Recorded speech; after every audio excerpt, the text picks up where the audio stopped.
Écoutez, le premier constat qu'on peut faire sur la forme, parce que la forme rejoint bien évidemment le fond sur cette question iranienne notamment, c'est que la conclusion du sommet du G7 se traduit par une conférence de presse entre le président français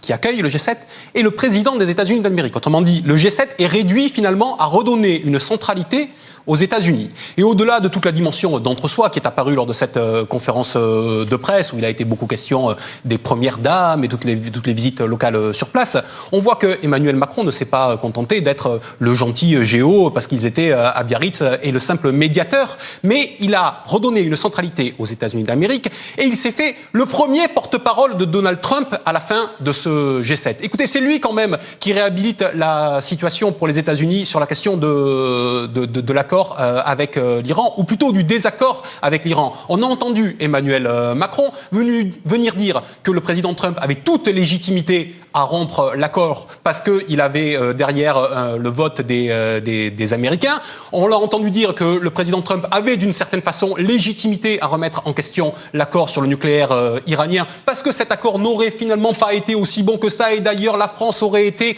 l'un des pays qui aurait poussé le plus pour que cet accord soit exigeant, et il aurait fallu que cet accord soit encore plus exigeant. Autrement dit, le président Macron apporte de l'eau au moulin de Donald Trump. Il s'en fait le porte-parole, et le président Macron nous avait dit qu'il y aurait une rupture dans son quinquennat. Et bien si rupture il y a aujourd'hui, c'est que la deuxième partie de son quinquennat s'annonce comme celle de Macron l'américain.